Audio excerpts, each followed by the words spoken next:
I'm Susan Miller, a 42-year-old homemaker. 6 years ago, I married my husband, David. At the time of our marriage, David had a son, Mike, from his previous marriage. Mike was 16 then, right in the middle of his rebellious phase. Being a stepmother at such a sensitive time, Mike didn't take well to me at all. Whenever he saw me, he would attack with harsh words. David, who should have been witnessing all this, was completely indifferent. He never stood up for me. Now, Mike is 22. Suddenly, he brought home his girlfriend, Emily, announcing they were getting married. Mike and Emily were high school classmates. Since he had never brought a girl home before, David was a bit bewildered but still overjoyed. And what's more, Emily was 2 months pregnant, a double celebration. David was more excited than Mike, insisting on having the wedding before the pregnancy became too noticeable. As for the wedding, Mike and Emily were handling the arrangements, even planning to pay for it themselves, which was quite responsible of them. Mike and Emily seemed so happy preparing for their wedding. During the fitting for the wedding attire, David and I were also there. Mike was trying on tuxedos, Emily was looking at wedding and cocktail dresses. And David was getting fitted for a morning suit. As Mike's mother, I didn't want to be an embarrassment, so I got fitted for an elegant black dress. Then, David and Mike burst into laughter. "What's with all the fuss you're making? Why are you even coming to the wedding? We have no obligation to invite a fake mother." David, Mike, and Emily were pointing and laughing at me. "Wait, what?" I was shocked by Emily's words and their attitude of mocking me together. When Emily first came to our house, she had seemed so quiet and modest. Was she just pretending? Now, she was refusing to acknowledge me as a mother, just like Mike. 2 months after the wedding introduction, the big day arrived. Mike and Emily, having finished their preparations, peeked into the reception hall, expecting it to be bustling. But, to their surprise, the hall was empty. "What's going on? What's this?" Mike and Emily were stunned. "Didn't you say strangers don't need to come to the wedding?" I appeared, deliberately dressed in casual home clothes. "I've sent a cancellation notice to all the guests. Relatives, friends, they'll all have a good laugh at this." "What have you done?" "Well, aren't all relatives and friends essentially strangers?" "Relatives aren't strangers." "When was the last time you even met with relatives? Only acknowledging them when it suits you must be inconvenient for them too." I had never met the relatives of the Miller family myself. It seemed like they didn't have much of a relationship with relatives in general. Maybe they think it's enough to meet relatives only at weddings and funerals. "You're the one not welcomed by the relatives. Everyone in the family doesn't acknowledge your marriage to Dad. Maybe you should realize they dislike you." I don't mind being disliked by relatives, Mike or Emily. I mean, it's not like they're supposed to like me. After all, I married David just 6 months after his first wife passed away, becoming the stepmother. The very term stepmother isn't well received, and people often say I'm after the wealth. But David doesn't have any fortune. There were no real benefits to marrying him, but I was prepared to become Mike's mother. "And what's with that outfit? Are you mocking us? My and Emily's wedding?" "Well, I wasn't invited, so casual clothes are fine. Just thought I'd take a stroll and drop by." "Are you jealous? Telling me not to come to my own wedding? Thinking you've done a great job as a mom for just 6 years?" Emily was snickering on the side. They must share the same sentiments. "That's probably why they're getting married. Our marriage has nothing to do with you. And don't think you'll be holding our baby." "Seriously, getting pregnant after just 3 months of dating? That's thoughtless and irresponsible. Honestly, you're just getting married because of the baby, right? Raising a child isn't as easy as you think. If you say I can't hold my grandchild, then I won't help with childcare at all." "We don't need your help. Emily's mom said she'd help out. Blood-related mothers are kinder, you know. Besides, you've never even had a child, right? Talking about childcare when you've got no experience is kind of embarrassing." "True, I've never had a child. But I did help raise my much younger niece, born to my unmarried sister. She's 15 now. I haven't seen her much since marrying David, but we keep in touch via email. I once thought about relating her growth to Mike's, but stepchildren are not that simple. Our new house is right near Emily's parents, so we won't have to see you anymore. But when I come to my parents' house, make yourself scarce. You're not family, after all. David, too, will probably dote on his first grandchild. I can easily imagine him becoming a doting grandfather, spoiling the child with gifts. But even then, it'll be nice when the grandchild visits or leaves. The one who'll struggle the most is Emily. She might act tough now, saying she doesn't need help, but I bet she'll come crying to me eventually. I can't say for sure she won't desperately ask for my help. Childcare is that demanding. Emily's still young, and while her friends are out having fun, she'll be consumed by childcare 24/7. She'll definitely crack. Emily's mom says she'll help, but Emily has 2 younger brothers. It's unlikely she'll be able to offer much support. So, let me ask, Mike. You're unemployed right now, aren't you? How do you plan to support a family of 3? I can get a job anywhere if I want to. I'm young and have all the potential. That's easy to say. You've been hopping from one part-time job to another since high school, never staying longer than 3 months at any place. With such an indecisive and careless nature, how will you provide? We're gonna become YouTubers. Making our parenting journey a content, it's bound to go viral. We'll even stream the birth live, capturing the attention of parents everywhere. Times have changed, Auntie. You're so outdated. YouTubers? That's already passé. Everything's been done, and there's nothing new left. You really think you can make a living off of YouTube? I was astounded by their naive and simplistic idea. Countless people give up on YouTube within a year. Surpassing the current popular YouTubers is almost impossible now. Don't act like you know everything. Our friends say our content will be useful when they get married and have kids. You wouldn't understand because you don't have friends. Anyway, I don't need lectures from an aunt who used to work in nightlife before marrying my dad. You just tricked him into marrying you. Whoa, Auntie worked in nightlife? I had no idea. But it makes sense. You've always had a bit of a tacky vibe. Too old for a club hostess, so maybe something more risque? Mike and Emily laughed crudely. I did work in nightlife. At a club. I was, in a sense, a hired manager there. But I worked with pride. I don't want to hear about jobs from someone like you. Just used men and tricked my dad to settle as a housewife. You just didn't want to work anymore, right? You're 42 now, aren't you? You could still have kids. Why don't you focus on that? I'm out of the picture, so no need to hold back. I've never thought about having my own kids. There was a time I wanted a child with David. But he refused, and seeing Mike scared me. It's different from looking after my niece. There's a lot of responsibility, and I've heard about the struggles of older mothers. If I had a child now, I'd be over 60 when they're an adult. I hesitated and gave up on the idea. Auntie, having kids might be tough for you, right? Remember how terrible your lunches were in high school, Mike? The whole class laughed. Kindergarten-style character lunchbox for a high schooler? Yeah, I was so embarrassed. I always threw them away, but you kept making them. I knew he threw away the lunches. Maybe I was stubborn to keep making them. Character lunch takes time and effort, and I had to wake up early. It might have seemed childish to a high schooler, but it was my way of trying. And dinner, always trying too hard. Cooking course-like meals nobody asked for.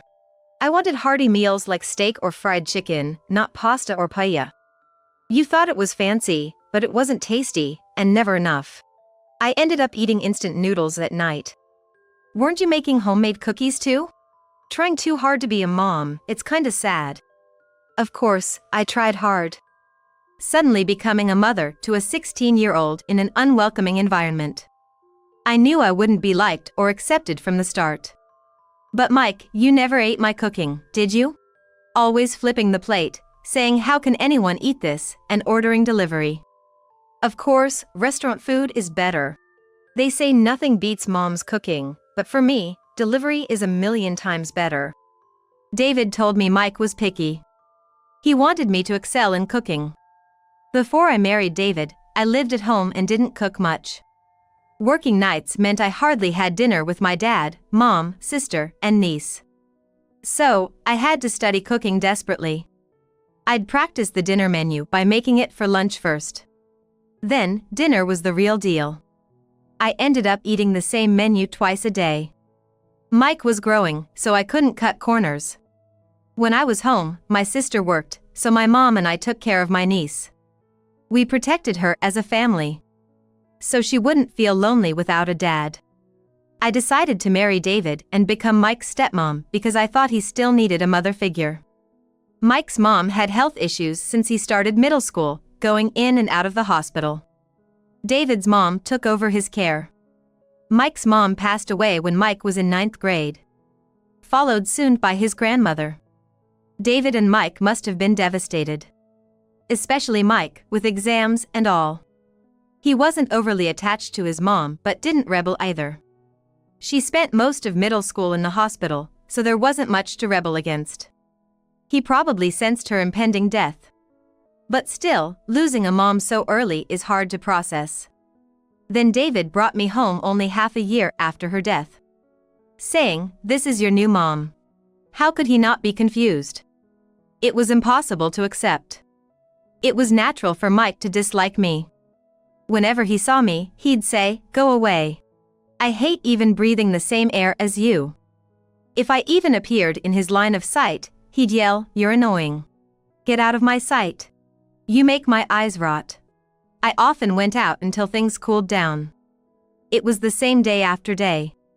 He barely graduated high school, hanging out and getting called in by teachers. Mike barely graduated high school but didn't get a job. Instead, he became what's essentially a jobless freeloader. His friends were either in college or working full-time, so he didn't have anyone to hang out with in his free time. He mostly spent his time at the arcade. The only time he talked to me was to ask for money. I had some savings from my years working nightlife while living at home. David, although it's rude to say, had insurance money from his late wife, so the Miller family didn't struggle financially. I had to give Mike money to avoid his verbal abuse and punching walls. "I don't need you, Mike, just as you don't need me. After everything that's happened, this is only natural payback. You can't just dismiss it as teenage rebellion. From now on, I'll do as I please. Even if you get divorced, don't think you can return home. That house is mine now. That house is my dad's and mine. You're just an outsider, so don't get comfortable. Didn't I mention? The house is now in my name." "What? That can't be. The mortgage should have been paid off with my mom's insurance." "You're completely unaware. David used that insurance money for FX trading or something and failed miserably. Funny, right? Mike, didn't you ask David to pay for your wedding but got refused?" "Well, yeah, but..." "David doesn't have any spare money left. He couldn't pay the mortgage, so he came to me in tears. I paid off the remaining amount, which is why the house is in my name. Blame David for blowing your mom's hard-earned money in an instant. Don't get cocky just because you're the owner now. Flaunting money earned by pandering to men. Today's wedding is canceled, so make sure to pay up. It's about $60,000, right? You good with that?" $60,000? "Well, yeah, I can handle $60,000. "Wow, a jobless guy with money, huh?" "Yeah, I can get it if I really want to." I know he can't, but let's see how this plays out. Emily looked worriedly and tugged at Mike's sleeve. "Are you sure that's okay? Your dad already said no, and my family can't pay because of my brother's tuition fees, right?" "Don't worry, I'll handle the $60,000. "How are you gonna do that?" "I'll borrow from a consumer finance company." "What? You're going into debt?" These days, there are options to pay for wedding costs in installments. Normally, for a regular wedding, you could collect gifts and use that money to pay. But this time, it's treated as a cancellation, so there are expenses for ingredients, rented outfits, and more. The gifts will go to waste, and cancellation is the last thing any wedding venue staff wants. But borrowing money from a consumer finance company, is that really okay? $600 is one thing, But $60,000? You didn't plan a wedding within your means, hence the $60,000, right? You even invited distant relatives and classmates you barely talked to. Mike, you always want to show off. If you had invited fewer people, the gifts might have covered it. Mind your own business. I'll earn it through YouTube. $60,000 is nothing. Just watch. Suit yourself. I didn't say everything I wanted, but I'm not cruel enough to torment them further. I let the two, still in their tuxedo and wedding dress, go. Probably, both Mike and Emily would have to borrow the maximum from consumer finance to gather $60,000. Paying it back will be tough, especially with a child on the way and more expenses. It's up to Mike how far he'll push himself. Did he inherit his lack of resolve from David? When I got home, David, having heard from Mike, was waiting. Now it seems I'm up for a battle with David. You went to the wedding venue in pajamas like clothes? You told everyone that today's wedding was cancelled and didn't have to go? Was your aim to crush Mike? Not just Mike, maybe you too, David. Scary. You are cunning. Just like a woman from nightlife. This is a good chance to tell you, David. You married me just to have someone take care of you, right? When I was working as a manager at a club, David was a regular. Looking back, I wonder how he managed to come drinking every night while his wife was hospitalized. Maybe it was hard for him, and he needed a break. Still, it looked bad. I thought something happened when David, a regular, stopped showing up. But I never imagined his wife had passed away. Soon after he started coming again, David personally invited me out. The club I worked at wasn't high-end. It was more accessible.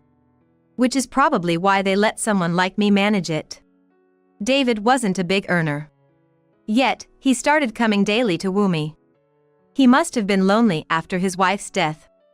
Needing any woman to fill the void. He probably just noticed I was of a certain age and still single. I too felt the limits of nightlife. It's not a world to stay in long, and I didn't dream of owning my place then. Most of my friends were married with families. I thought, why not experience being a full-time homemaker? I was tired of working.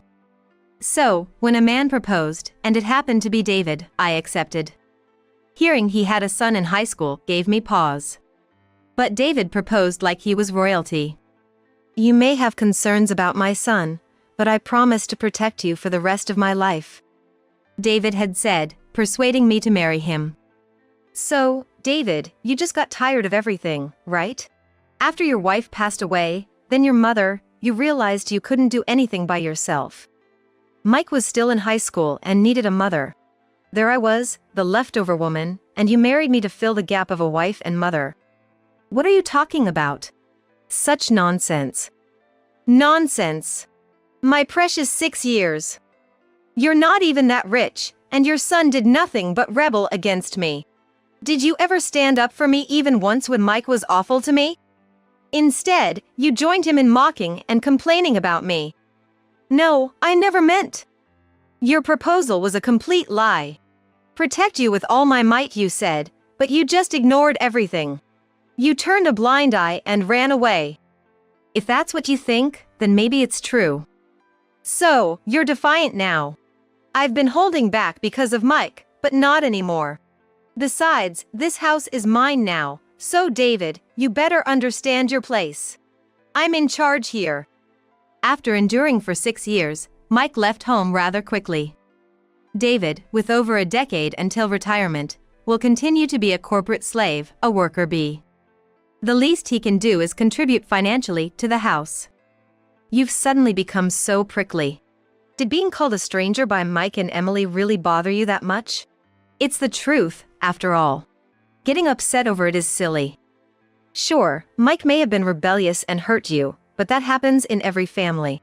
Even real mothers face rebellion from their children. It's a normal phenomenon. Complaining about it now is childish. Bringing up the past won't change anything. I'm done with Mike. He's left home, and even if he has kids, they're none of my business. They're strangers to me. I probably won't even find them cute. This house is mine now. If you dare oppose me in the future, I'll sell this house, divorce you, and leave. Be prepared for that. I'm just returning what's been done to me in a bigger way. It's payback for how you've used and ridiculed me. Any objections? Yes, checkmate. I won't stay silent forever. This is my retaliation against Mike, Emily, and David for underestimating me. It's time to unleash my 6 years of pent-up frustration. No objections. But you'll take care of me in my old age, right? Seriously? That's your concern? You're just selfish. It's clear now what kind of person you are. I never expected much from David in the first place. But he could have said more. A late-life divorce might be on the table, you know. At that, David visibly panicked. He had no idea what minefield he had stepped into. Both father and son, utterly clueless. Mike and Emily's wedding of the century ended up a fantasy. They borrowed money from consumer finance, saddling themselves with debt. Raising a child costs more than one can imagine. They won't be able to spend freely as they used to. A child often falls ill, leading to frequent hospital visits and medication expenses. Have they even considered these future costs? Mike finally started a part-time job, but I doubt how long he'll last. He's probably not used to being scolded, and a little harsh word might make him quit. Seems so soft. But with monthly rent, Emily's maternity expenses, baby supplies, plus debt repayment, they'll have a lot on their plate. I'll just sit back and watch to see if they can make it. I wonder if they're still dreaming of becoming YouTubers. If so, they'll soon face reality. They'll probably end up crying to David or Emily's family for help. David is broke. Emily's family also has 2 brothers, one attending a private high school and the other a private university student. That must be a significant monthly expense. They can't afford to live like this. There's no money for the baby's milk. They're being chased by debt collectors. Even if they come crying to Emily's parents, saying all this, I wonder if they realistically have any money to help. They might end up coming to me for help. Though, given Mike and Emily's pride, they might not allow themselves to do that, but it would be their last resort. If they come to me for help, I won't give them a single cent. After all, if Mike and Emily work seriously, they should be able to cover the amount.